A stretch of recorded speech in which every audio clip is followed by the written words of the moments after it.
a bit about how this evening is going to go. So first I'll introduce Celeste, and she's going to talk a bit about the book and, most importantly, read some sections from it. And then we'll have a discussion which can go on really as long as there's interest and people want to have things to say. The event this evening is part of a regular series we have called our book club at AI, and the purpose is to have a warm feel where everyone's welcome and able to share their thoughts. So we really do encourage you to get involved in the discussion, especially if you've been able to read some of the book previously.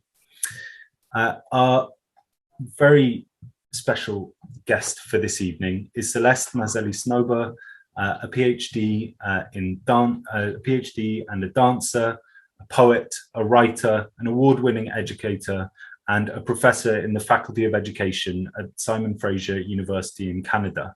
Celeste has published and performed widely, and her books include Embodied Inquiry and 3 collections of poetry. One of which, the latest book of poetry, The Marrow of Longing, which we're going to hear about tonight, explores Celeste's Armenian identity. Celeste creates site-specific performances, and more can be found at her website, which I'll post in the chat very shortly, celestesnowber.com. So it's a great honor to have you with us tonight, Celeste, please. Thank you so much, Nick. Hello, everyone. Barev. It's lovely to see you all. I can't see you all on my screen, but clearly I can see you coming in from near and far. I can see some people from London and British Columbia and Boston and all over. So I'm very thankful that you're here. I come to you from outside Vancouver, British Columbia, and I also want to acknowledge that I'm on the Kakite First Nations, and as well as all the Coast Salish peoples. I acknowledge and I'm thankful.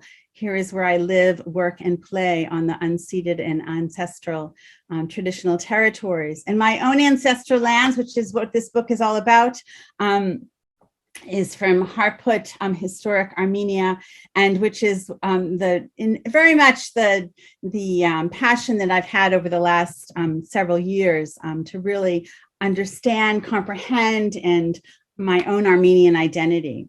So I've been, my mother was born in 1912 in historic Armenia, and she came over in 1913 as a baby in Boston. And obviously I grew up in the States, but I've been in Canada for almost 40 years.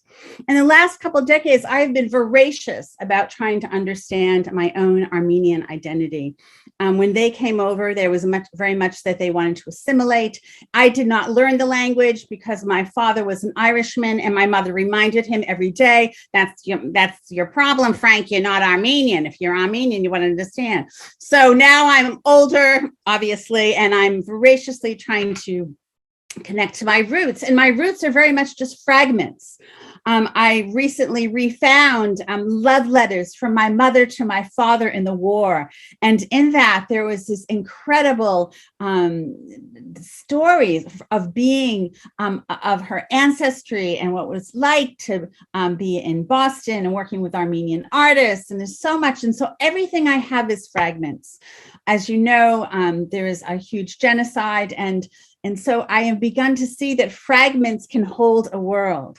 And I see poetry as not only a way of our artistic expression, but it really is a place to excavate memory and allow for space, that poetry can transport us, that it can be a portal to so much more. So I have been exploring these fragments and trying to come to peace, and also to celebrate the beauty of a culture that is inside my bones and blood, and also to understand the trauma that I am now understanding. There's this intergenerational trauma. There's one little poem in this book, and it talks about how I was 20 years in therapy, and then I realized time would be better searching my own roots. And so in this journey of writing poetry, and many of these poems have been danced and they will eventually go into a one-woman show, I am reclaiming what is in my cells and bones and marrow, and also I am celebrating. So I'm going to read you some poems. And here, this is the book, The Marrow of Longing. Obviously, now you're seeing a mirror image, but there's amazing images in the book by Marcia Naritsa Odabashian. And I just want to thank Heart Publishing because they are our publisher who is dedicated to arts and wellness. And they had the vision to publish this work. As you know, many of you know, poetry collections are not so easy to publish, no matter what you've published. So. Okay, so I'm going to read you some poems instead of talking about them. And I thought of this today as I was sweeping the floor. This is called Swept in Her Love. Sweep the kitchen floor one more time, she said. It was a chore. I wanted to finish fast, her Boston accent resounding. Do it again, sweep the floor with love. When I finally visit Yerevan, every dawn the streets are graced with feet and arms sweeping sidewalks and storefronts, sounds that wake daylight. Mama's voice echoes here on these streets, once again swept in her love. You know, I used to think that she just wanted me to sweep the floor well, but I really understand now that it was doing the daily tasks with love, breaking down the holy and the ordinary, and that all is an act of love. I still don't like sweeping the floor necessarily or doing the laundry, but I certainly feel my mother in it. So my home, where I really connect to being Armenian, is obviously the food. You can't cook anything in my house growing up without my mother giving me a lecture about color. And this is called Recipes in the Body. She cooked through her body an intuitive scent in the fingers, a little of this, a dash of that. They knew just the right amount. There was no cookbook in the old country. Food was a dialect they spoke. To cook for those you love, the recipe is passed down from tongue to tongue, heart to tongue. I long for aromas of flavors of my childhood. Every Christmas, I make cheese bureg. I am closer to the taste I remember. Cheese melts in a mouth with parsley. I still don't make it like my mother. I revisit my childhood, eat at my friend Ari's family home. His Armenian mother and grandmother release taste and textures of my youth, pine nuts and lamb, green beans and tomato, caressed in olive oil, doma stuffed with filling. I cannot stop thinking of explosions on my palate. I dream of every food in my household growing up that was stuffed, meatballs, peppers, tomatoes, and grape leaves. I lament that my children haven't eaten anything stuffed except a bird. Recipes hidden in the body, stored in the memory and marrow, wait to be taken into the stew of life. We're going to be hungry. Well, I guess so. Some of you, this is evening. Some of this is afternoon. Some of this is morning. I'm not sure you can see this, but these beautiful letters I found of my mother with this gorgeous handwriting and on parchment. And they wrote everything. They would rehearse it. They wrote it. And then, so I have the rehearsal of the letters and then the letters, which my father would have received. This is called Fragments. To piece my heritage, shards of genocide, 1,000 stained glass pieces of wounds and wombs, shimmer and illuminate. My mom told me about her dad, Mesrop. He told her, knowledge is an invisible gold bracelet on your wrist. My task, to listen to fragmentia, live my life in the poetics of parts. I want to wear fragments as bracelets. Let the invisible adorn me.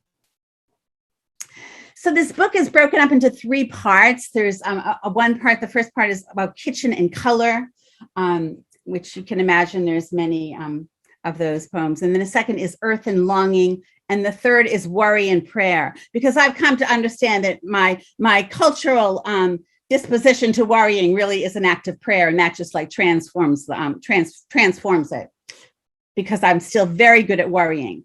So this poem here is called The Story of One. If we only have fragments, aren't all our pieces a whole?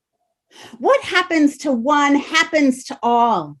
So much has gone missing. Strands of DNA whisper a mystery. The story of one is a survival of a nation. I'm really fascinated how our stories utter one another, and even in fragments, we have stories. Okay, I want to, it's so fun to read your poems, that I could just read them for hours. I hope you're all hanging in there. It's so different in live experience. You can see you all. My mother was a visual artist, and she was a flower arranger. And this is called Where is the Lexicon of Women Artists? It's kind of like a prose poem. Women were excluded from the canon. She was ahead of her time, gave me the treatise concerning the spiritual and art by the expressionist Wassily Kandinsky. At the early age of 5, she brings me to the Guggenheim Museum in New York City, weeps in front of Improvisation 28, where I have my first art history lesson. Aesthetics of color has a hidden meaning. Her artistic companions were dead, male painters and philosophers. And then there was Jesus, who lived in her heart. She shows me the artist Robert Delaney's work, where geometric shapes and hues were everything. She took the abstract principles into her creations and paintings, let the shapes' curves seep into her limbs. Her flower arrangements became sculptures, welding materials in flight, one red amaryllis between driftwood and metal reaching upward, not the average floral composition for the local community garden in New England. I recall her tales of sitting on Newbury Street during her lunch hour in Back Bay of Boston in the 1940s, having coffee with a group of international artists who later became acclaimed and remarkable icons to the world. They would also come to my mother's and grandmother's kitchen. Armenian composer Alan Hovhaness, Hyman Bloom, the Latvian-American painter, Ravi Shankar, the well-known Indian musician. This blows me away that they're all sitting in her kitchen. Anyways, what if she had been granted the opportunities as her male counterparts? Where is the lexicon of women immigrant artists in the United States during this time? The women were held down with domestic duties of survival. My mom supported her family as a secretary, but always had fire and flora in her heart. Eventually, she created art wherever she stepped, danced, painted, arranged flowers, and cooked in coming decades. Her vibrancy still courses through my veins. One of the things that I have learned over the years, both of my parents died when I was 30. In 8 months of each other, and I'm an only child. And of course, there's years of grieving, but I have learned presence in absence. And so in some ways, the exploration of this book has really been a way to understand and know my mother and the heritage that she had to leave, but she was still in it. But there's always that longing in Armenian culture, always longing for the land that was left. And I have such a desire to be on that land. And of course, that land is not in Armenia, but in Turkey. But I want to smell what was there. But I know it will not be the same. It'll never be the same, of course. And there's still so much sorrow and strife. How am I doing for time here? Okay, let's see. I'm going to do an anatomy of a pomegranate. And, I just have a pomegranate because, we always have pomegranates in my house. And, I'm going to cut one up later for dinner with parsley and bulgur. Okay, anatomy of a pomegranate. Your names roll off my tongue, the beads of pomegranate. I keep repeating, Arakel and Kachkatun. I'm probably not even saying that correct, so please forgive me. Translation, speak into absence. Arakel means to send. Hachkatun means given by the cross. You came from Harput, the golden plain of historic Armenia, parents of my grandmother. You are two of the 1.5 million killed in the genocide. Each name a kernel in my throat, names and membranes, seeds of mystery, ruby red held in my pomegranate heart.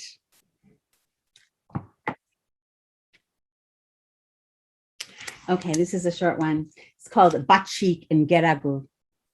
I remember 2 words, Bachik, to kiss, Geragu, food or meal.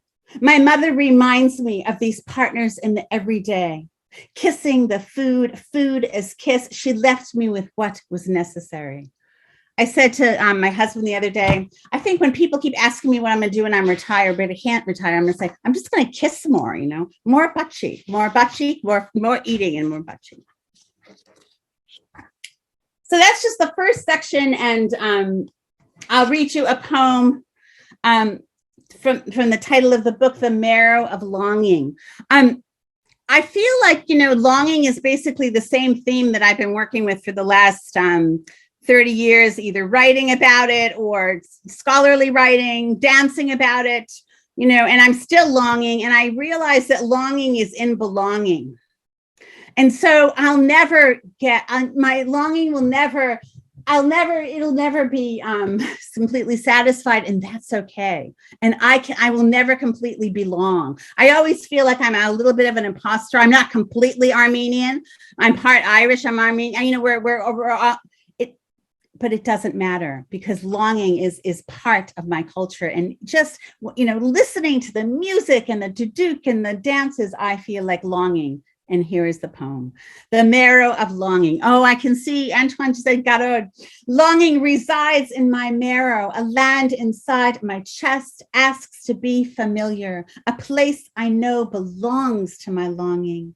She spoke of this land over and over, tales of leaving as a baby, as if time had passed and she was 10, then 20, yearning for a land was bred in my mother. Her parents ached for the Armenia they left. Even the beauty of Cambridge could not equal what was in their cells. That was the bread my mother was fed. The body knows roots. Soles of feet are souls, knowing earth. I am a child raised between land and sea. Borders between is where I find home. An ache reaches the earth in my body in the earth.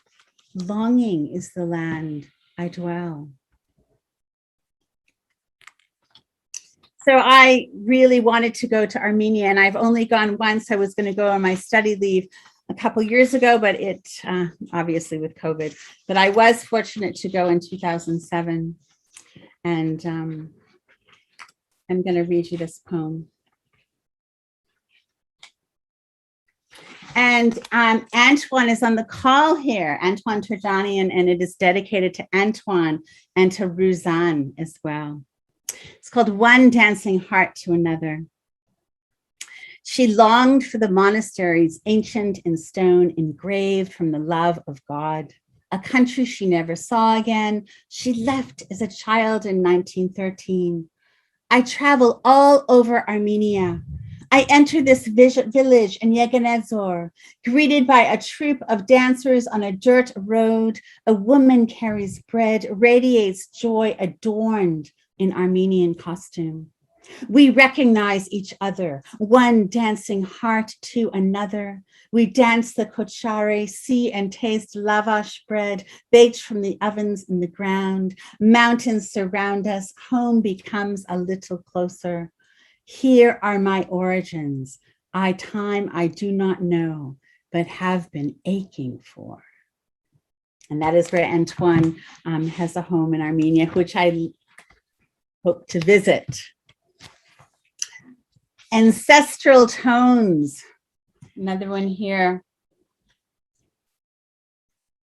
I grew up with, my parents' generation, they never could talk about really what happened.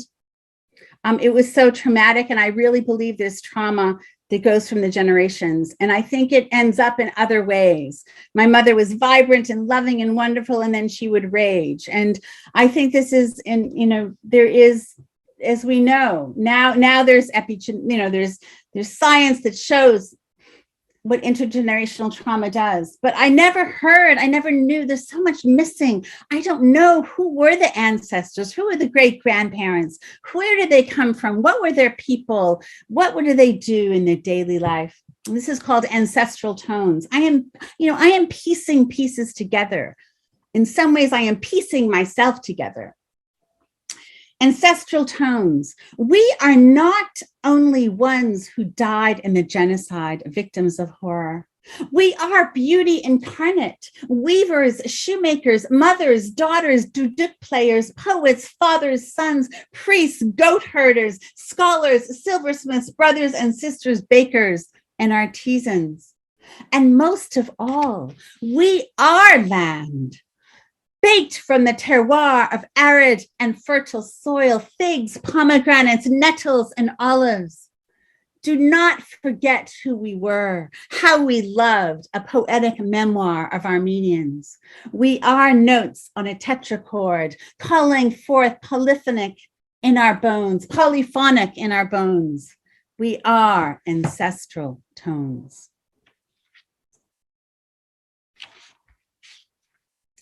So one of the things that I got from my mother was, and I believe is deeply in connected into Armenian culture, is resilience. So if someone told my mother, you can't do this, she would just say, no, I can't do this. So if you think I'm a lot lively, my mother, I'm like milquetoast compared to her. Okay, so this is called olive wisdom. The neighbors told her, olive trees don't grow here, not in the yard where we made home in a little island town named Nahant on the Atlantic coast outside Boston. They thrive in Mediterranean climates, rocky soils, well-drained, long hot summers. Spring delivers leaves, scattered like stars. Scattered like scars, but I like stars too. This is how poems change in the midst of, We lived in the cold of New England. My mother, the resilient weather, unpredictable and persistent as northeasters pushing and rattling our windows. Our olive tree grew and grew. Years after my mother died, a good decade, until the new owners cut it down in lieu of a lawn. My mother and the olive tree are gone, but they both keep reminding me to dare to dream the impossible. Grow that olive tree, that papaya, the hair, that idea, that book, that life, that patio garden. Say yes to olive wisdom. I need to keep being reminded of these things.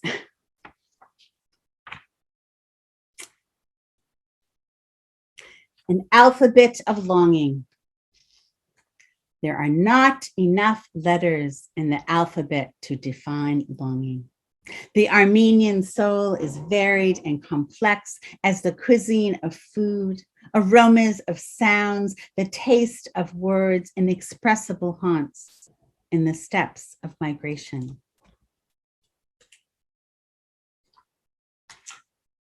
Okay, I'm going to read a few more, then I'm going to open it up because, okay.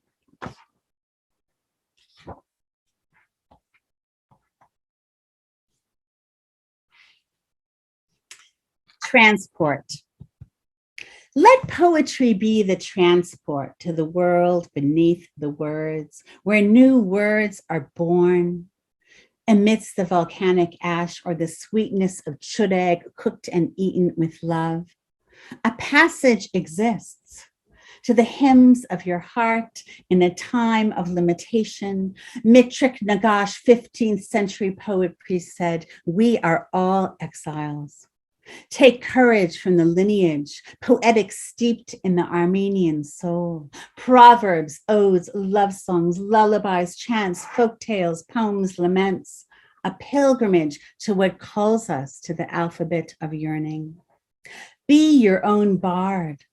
Migrate to the life waiting for you.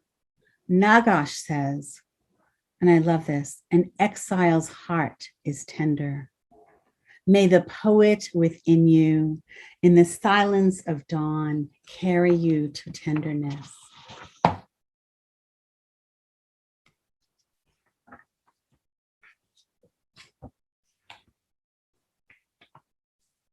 I tell my 3 sons, I don't think anyone is on the call, so I can embarrass them. I hope maybe they are. I don't know. I can't see everyone. So. I tell them they have just enough Armenian in them to really, make them look spectacular. So this is called Passion and Perseverance for my 3 sons, Lucas, Caleb, and Micah. You are more Armenian than you know. Beloved 3 sons, never met my mother or had the food she cooked. I never made it as she did. The bud egg still doesn't come out like hers, but you all loved it nonetheless. Who can deny melted cheese? You eat passion like bud egg. Yearning imbues your hearts. What grandmothers and grandfathers would never see continue to sing beyond time. I'm fascinated by what the ancestors that died, their lives taken from them, would see for the ones in the diaspora that are left, and for all of us. I'm going to read you one. Oh, well, wait a minute. Maybe I'll read you another one later. So my mother, I come by being worried, in a great lineage. I do it very well. I've done performances on teaching the audience how to worry, because here in BC, people are a little too chill. They're not as uptight as I am. So this is called worry. Do you have your hat on? What was your grade on your test? Did you do better than her? Did you turn off the lights? What about the heat? Was it turned down? Did the bills get paid? Was the chicken defrosted? Was there enough color and sauteed peppers, dressed or painting? Or did you put your cover on your school books? Did you remember? Did you remember? The Turks killed the Armenians. Remember was a big verb in my house growing up. My Armenian mother said, I might not have been able to have you. I finally conceived and bore you. You are my star of miracles. We are all miracles. Here, forgotten, not born, killed or bled, worried for love. So I think maybe, Nick, I should open it up a little bit for questions, and I can read a few more at the end. So yeah, that sounds wonderful. That sounds wonderful. And thank you so much, really. I'm sure everyone agrees. That was just so much warmth and energy and sensuousness. It's been one of the silver linings of the pandemic. It continues to trundle on, that we can still come together in these ways, and just that little moments of magic can come. And I think so many of your phrases, I could see in the chat, was really connecting with people. Some that I think the way that poetry can excavate memory, being sensitive to presence in absence, and especially that phrase, fragments can hold a world. There's just so much. So thank you so much. Thank you so much, Nick. I'm going to just put it to gallery view so I see everybody. Yes, yay. So you can see people's faces. Oh, lovely to see all of you together in the same room. How fabulous is that? So I'm sure we've got lots of questions and things, thoughts and feelings that people want to share. And remember, this is a book club, so questions to Celeste. I saw that some people said they read it, so other things that you wanted to bring out that weren't read, but also things that resonated with you, feelings that you wanted to share, your own experiences. Please bring that into the space too. And one thing I wanted to, there was so much that I felt I could connect with there. Not least that we when Celeste and I were talking about this event, I've just become a parent of twins, and Celeste is a long-time parent of twins. And in your poem, I discovered that actually my son and one of yours have the same name, Lucas. Which one is that? Lucas. Oh, wow. So we both have a light of our lives. I love it. There was so much that I could connect with there, especially this mixed Scottish and Cypriot heritage in my case, Irish, Armenian in yours. Yes. And one thing I wanted to, also the food, just the importance of food. Burek, always important. Dolma. Never have enough burek. never have enough burek, never have enough dolma. And one thing I was curious about is how insistent was your mother about you being Armenian? Did she talk to you about, did she name you as Armenian, or was it sort of implicit in this stuff, in the words? Yeah, that's such a good question. And I don't, I think because my mother didn't marry an Armenian, and I my dear cousin Laura is on this, I feel like I missed out in some things, but of course I got a little bit more of a sense of humor from the Irish. So when my mother, my middle name, she didn't put it in my birth certificate. And I've always used it, and now I've really reclaimed it. And that's very interesting. And I remember she tried to, teach me a little bit of Armenian once, but it wasn't because it wasn't spoken at home. I never learned it. But she was definitely insistent about telling me a few things that are marked in my memory. But I never understood, I think, the complete beauty of the culture. It was more of what happened to them and the poverty when they first came and the strife. And yet there was beauty too, but I felt like I missed some of that. Yeah. It wasn't like today where all of the kids in the school are basically trilingual or bilingual. Everybody knows 2 or 3 languages, I mean, it's a very different. Yeah, I think that's definitely something I could recognize again from my own family experiences in your poem. The quality of migration has really changed. That when people in our parents' and grandparents' generation moved, they didn't expect to go back. Certainly not for several years. No. Often, and the very different gendered experiences as well. And it's very complicated. And I think I think in some ways, and this is a very complicated conversation, but I think Armenians in some ways became white in the sense that so they wouldn't get they wouldn't get ostracized. And so they didn't want to show their Armenianness in some ways because they were afraid. So it's very complicated. And I think we're still unpacking it all. Absolutely. So please do ask your questions in the chat, and Celeste can read them. I can read them out just so that friends who are watching this later on YouTube can hear the question. Or do put your hands up. Either I can see you if your screen's on, or you can use the raise hand function. I don't know if anyone wants to. I can see someone's asking about the recording. We'll have it put up on the YouTube, Armenian Institute YouTube page just afterwards. Yeah, and feel free to just jump right in and ask a question. Yes, either raise your hand virtually or real or. Sherry, please. Oh. I've got to unmute. Hello, Celeste. How are you? Hello, Sherry. Nice to see you here. Yes. So, how long did it take for you to write this book, and what triggered your journey to write this book? What made you say, okay, I want to figure out my culture. I want to get these pieces together and understand more of who I am. What triggered that journey?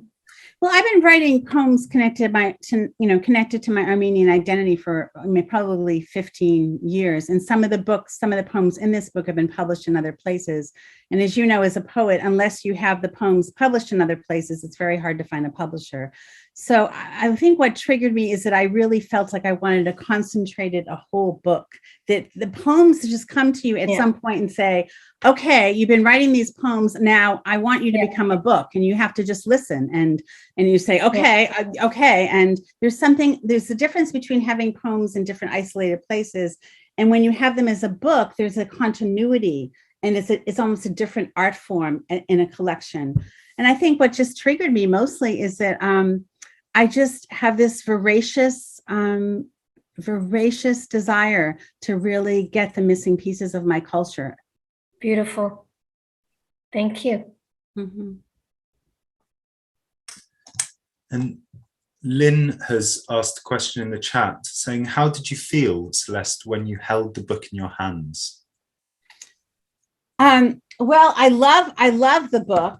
It was really amazing. And I love Marcia's images, but I have to say, I've written a lot of books. I've written a lot in my lifetime, and this was the most vulnerable book. It's like it would be easier to take all your clothes off and walk in the grocery store.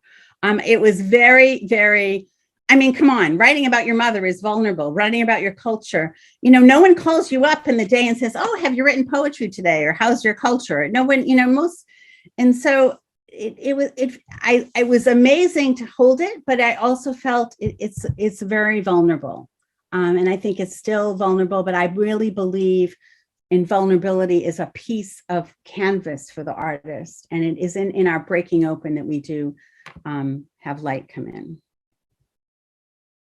As Leonard Cohen so beautifully said. Absolutely. Whatever. So better than I'm saying it now, you know. So there's a few questions coming in now. A few people I can see put their hands up, and also lots of people, and I really echo this, are loving the enthusiasm and energy that you're bringing today. It's a cold, dark evening here in London, so it's really nice to be warmed up. And it's a cold, dark afternoon in Vancouver. And I think Sherry wanted to come in. I think I see Michael, Barbara, and Garinay. Yes, Sherry just messaged me. No, that's good. I had my question answered, and I think we have more hands up. So. Oh, okay, great. Sorry. So, Michael, please. You're on mute. There you go. Good. You'd think I would know how to unmute by now after all this time. We're on Zoom. We're overloaded on Zoom. Yeah, I think so. Nick, thank you for your wonderful hosting, by the way. It's really lovely to hear you as well, and to be creating this event for Celeste. Celeste, it's so good to be here. You know, thank you for being how much I cherish our friendship for many years, over these many years. I do have a question. Here's my question. Is it kind of a two-parter, of course. Of course. Of course, right? Is there a poem that really surprised you when it emerged? And or is there a poem that, on looking back on it now from this collection, has revealed itself in a different way to you than when you wrote it? I think the poems that really surprised me, I read one of them tonight, about the pomegranate, because I had it really got me in the reality of what would it have been like for my mother to have left her mother and the family behind. And I had ancestors. I had beautiful great grandparents and great grandparents that were more than people that died in the genocide, but had a culture and poetic. And so it was like I had reestablished a relationship with people that were gone. And so I felt like they were coming through me. I really felt like the ancestors were with me in this book. I know that I'm not trying to sound yeah or something, but and there's also intergenerational work. So that really, I think, surprised me. And then, and I think quite a few of them surprised me. A lot surprised me. But then also, it's not just the poems coming, it's a big, huge process of crafting them. I think I was very surprised. I really cared about this work, and I really spent a lot more time crafting the work, reading it out loud, crafting it, editing it in a way that I wouldn't have done to some of my other work. Almost to the point where and that was very important to me. And now what's surprising me is that it's not enough. So I have to dance these pieces and create a one-woman show. And anyways, but that's a great question. And I'll keep lingering in the question. You'll need to bring that to London next time when you're touring. That's right. So I think next, Barbara, you wanted to. Hello, Celeste. Hello, Barbara. It's so lovely to be here and to be hearing you perform your poems. I'm in awe of the ancestral work. I wrote a comment about crossing of time, how poetry crosses time, and how you're gathering these fragments. And then I'm also interested in the healing that can happen when we, connect with our ancestral lineages, and how that can go back in time and how it can move forward into the future. And so I'm curious about your thoughts around healing that's gone on, maybe for you, or do you get a sense that there's healing going on ancestrally with you giving, this, sacred attention to your lineage, and then also for your future, for your, Yeah, it's such a great question, Bar. I think a lot of Armenian families, I've noticed, are kind of tormented by discord in their own families. And it's not just Armenians, but a lot of families that have gone through horrific things. And there wasn't always harmony in our families growing up. And I think that what the missing piece is that our parents could never talk about it because they didn't understand. And they didn't have the language. And it's not like my mother's generation went to therapy, or, they're going to have a conversation. They're going to just scream that the pilaf wasn't made right. So what it's given me is that I feel like I'm, as an only child, I feel like I have this lineage that is with me in a way that I didn't. It's something that's very visceral. It's very intuitive.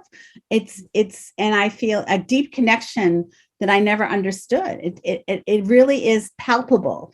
And that actually has fueled me. And fuels me when things seem to be impossible. I feel like they're possible. And it isn't the same thing of many of us who grew up, and I think in Armenian culture, I'm not going to speak for anyone. I'll just speak for myself. It was you had to be the best. You had to do the best in school. It's almost like you had to create a whole culture because the culture, so many were killed or tortured. And there was a lot of pressure on you. But this is a different thing. This is a being alongside. So I'm really learning, it's a theme of my life, to learn presence and absence. And I think that there's something that is really buoying. It's like being in salt water. I love swimming, and swimming in the salt water, it allows you to float. So it helps me float a little more, and it helps me be more passionate about what's going in Armenia today, for sure, with Artsakh and everything. So yeah, these are great questions. Oh my goodness gracious. Yeah. You get the Oscar awards for the book. This is the best book club questions I've ever heard. Well, we'll go straight on to the next. I think, Garine, you had one. I'll just ask you to unmute. Hi, yes. Hi, Celeste. Thank you so much for sharing your poetry with us. It's been amazing. I haven't read the book, but I'm definitely going to. And it's going to be Christmas present for a few people. Great. I'm an Armenian from Iran, and I totally understand what you're saying about how, growing up, it was always the negatives about our culture. Yes, rather than, what positives can come out of it. So what I love about your book, your poetry, is that maybe because it's because of the fragmented memories or fragmented pieces that you've put together, that it's so positive. It talks about the positive side of our culture, and I love that, and gives a lot of hope. And also, I love the fact that the word longing, which is a massive part of our culture and our heritage, you connect longing with so many different things in our culture, and I love that. Yeah, really, really enjoyed it. Thank you so much. Thank you. And I think for me, it's a sense of accepting my own longing rather than seeing that there's something that has to be filled. Nothing has to be filled. Longing is what creates desire. If I long for something to create, longing is actually the impetus. So thank you, Garine. And just to mention, those of you who live outside North America, you can get the book on Amazon. The publisher did put it on Amazon for that purpose. So thank you. That's another wonderful sentiment. I think that nothing needs to be filled. That's something that I'm going to be turning that over in my head long after this event today. But the next question comes from Susie. Hi, Celeste. Hi, Susie. Lovely to have you on here. Oh, and thank you so much. I have read the book, and I keep going back to it, and there are bits that just are so touching. I think I mentioned earlier in the chat about the, where is the lexicon of women artists? And I found that amazing as well, that your mother had Ravi Shankar in her kitchen. I know that I actually wrote the Ravi Shankar, foundation once, and I of course, they couldn't say that he was in the kitchen, but obviously Ravi Shankar and Ellen Hovhaness had this great friendship, and yeah. But I mean, it really sort of struck me that, you know, well, the domesticity of women and as you say, that, but I wondered, my question was really, in writing the book, did it open up, did anything in it really surprise you? Things happening to you that you didn't expect? Because speaking as a painter, you know, I have surprises when I'm painting and insights into the body, as you know, my work's about the body. And yeah, Susie is an amazing London-based artist, for all of you to go look her up. Oh, thank you. But I just wondered, with you writing these poems, because there's such an insight into your yeah. That's a great question. You know, I think the thing that surprised me the most is the amount of compassion that I have now for my mother. You know, and the amount of compassion I have for the Armenian culture is so huge, because it was like a lens. And I could, you know, I don't think, as those of us who are parents, or we could be uncles or aunts, the people that we care for don't completely always see us as people. I mean, they do see us as people, but you know, it's only on the other side now. I see her in such a different light, and so therefore that gives me a lens to see so much more in a different light, and really, to me, it's only compassion. You know, I think it's about, it built compassion. It grew compassion. It was like the spices, you know, I often say sometimes I grew up with the spices they put in the food as like guilt. Like you got to be guilty about something. Or, I mean, if you don't know how to be guilty, I could teach you how to be guilty. I mean, I'm guilty. I can't stop it no matter what I'm guilty about. It was never enough. But there's something about the compassion. So therefore, art making is really an invitation to this kind of visceral compassion, I think. Yeah. Oh, and I'm still being surprised by this. It's not like done. Oh, so it'll be a life lesson. Sharing it again tonight. Thank you. Well, you're welcome, Susie. So I think, unless there's a question that anyone has, now might be a nice opportunity to hear a few more. Okay, I'll read you a few more. And also, just a reminder, Nick, will you save the chat so that yes, it will be saved. So thank you. Thank you.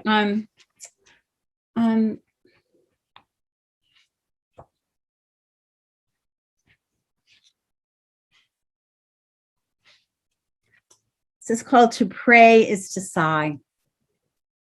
Tend children through the fragile night with countless prayers. Release whatever might hold them, generational bloodlines, wounds that refuse to heal. Prayer is beyond counting. There is no calculation for how we carry those we love. In the incense, the alchemy of transformation, to pray is to sigh, the leavening of love we throw past boundaries. No, we throw past and beyond boundaries. And I'm going to read you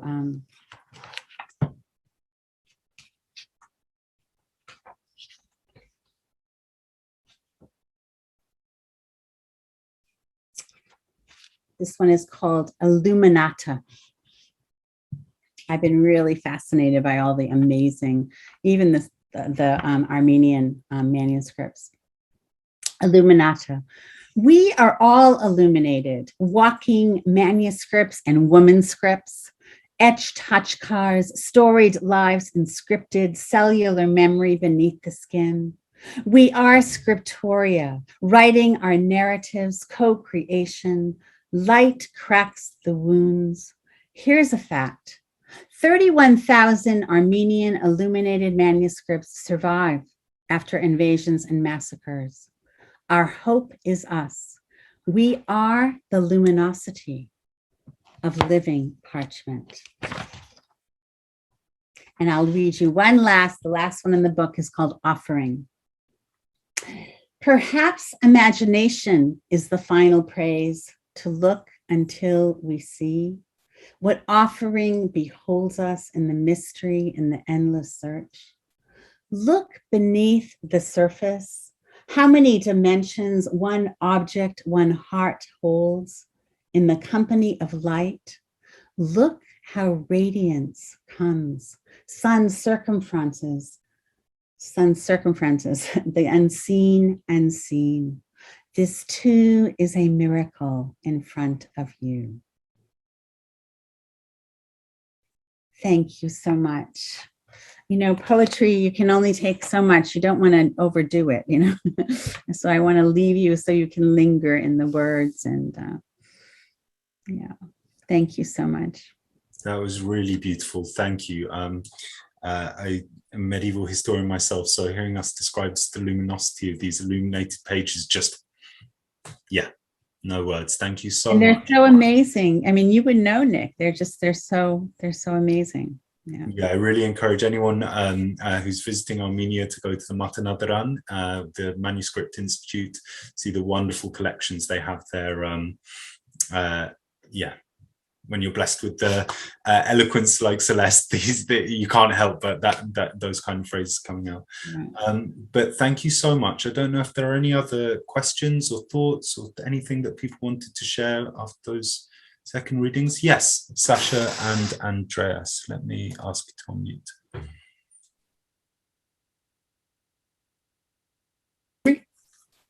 Can you hear me? Yes, yes. Oh, hi, Celeste. Lovely reading. Thank you. Hello. I had a quick question, which was, what did you? What were the most painful and the most joyous parts of this writing, and how did you deal with those elements? Well, the most painful part of the writing is I was writing this was you know, I was also doing a lot of research and researching and just the what was going on, which is in Artsakh in Armenia, and it was like it all happening all over again and being re-traumatized, that the world isn't listening. And this whole thing about the world is not listening to what is going on. And, you know, in our culture, in Canadian culture, we have so much emphasis, and we're finally figuring out that, you know, there has been a genocide with our First Nations people. But, you know, the fact that the Armenians was the first genocide of the 20th, well, actually, there was a smaller genocide, but the main first genocide of the 20th century, this whole thing of denial, I really get triggered by denial, that people deny things. And so that I had to keep going into that. And that is the most painful piece. And then there was another question that you had, which was what was the joyous parts, and how did you deal with them?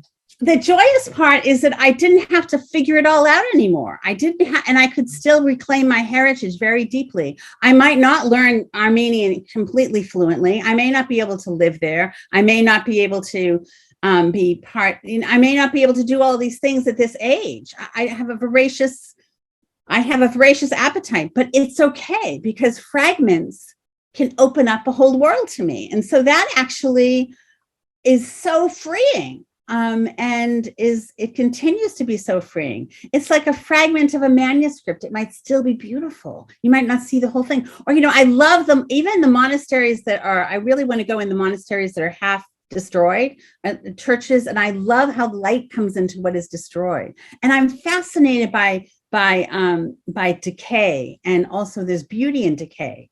So I think that the gift of it is to realize that there's beauty in these small pieces and the remnants. But if you don't, my mother always told me, if you don't go into the pain, you won't have the joy, but you won't have the joy without going in the pain. So it's about being present to everything. And that's definitely an arduous and delicious journey at the same time. Okay, thank you. A great question. These are great questions. I think I'm going to take them all and just ask all my graduate students these questions and flip them on about something else. They're just great.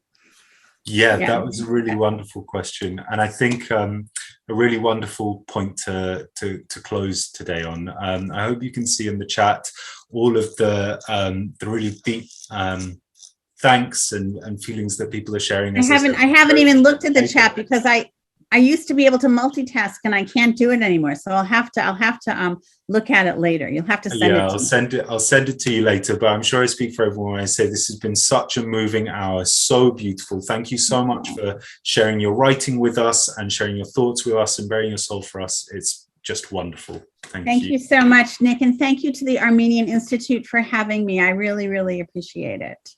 It's been a real pleasure. Quite an honor. And just personally, I think that last note you're ending on, that it's okay not to be whole and that longing and fragments is fine. It's just, that's really going to resonate with me. Just before people leave, I'm just sharing a feedback form into the chat now. If you have any suggestions, if you enjoyed or have suggestions for how we can make our events better, please do fill that out. We're always looking to improve and make sure that we're catering for this now global community that we're part of after the pandemic. And the Armenian Institute has turned 20 years old this year. And we're running a fundraiser to support ourselves for the next 20 years. We've only been able to exist because of the generosity of our friends and benefactors. So anything that you can share would be very welcome. But thank you so much again for coming. Please do follow our Facebook page and our YouTube to see the recorded version of this event. And thank you especially to Celeste for being here with us. Thank you so much. Thank you.